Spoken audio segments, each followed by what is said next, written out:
Hi, it's Tom Mackie here. I thought I'd do a different video this week. One promoting a new book that I've been included in. I've got a few other books out, but I've been honored to be included in this new book called Masters of Landscape Photography. So I've been honored to be a part of this book with 15 other photographers such as Art Wolfe, who's been a huge inspiration in my photography, Joe Cornish, Mark Adamus, to name a few.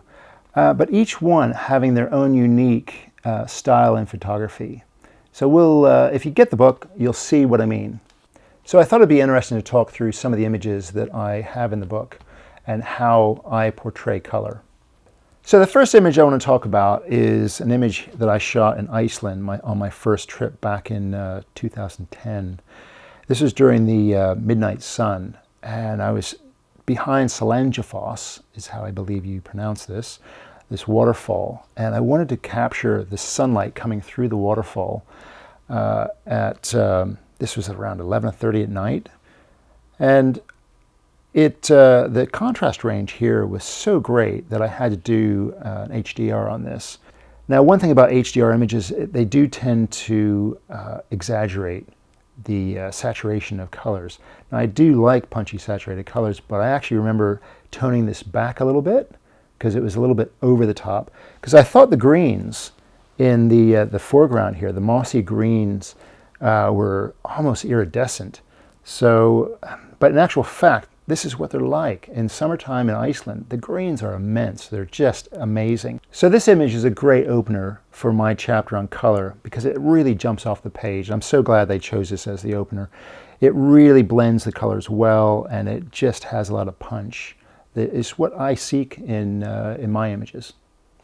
So another one of my favorite shots that's been included is the Wanaka Tree, the famous Wanaka Tree in New Zealand. Now, it's been photographed many times, but I wanted to put my own spin, my own personal spin, especially with color. Now, I primarily went there with the mind of photographing this in autumn and hoping that there were still leaves on this tree.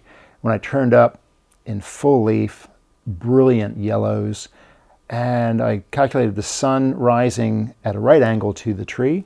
I think, perfect, I'm going to polarize this. So I'm going to have this deep contrast between the blues of the lake and the sky against these yellow leaves of the tree.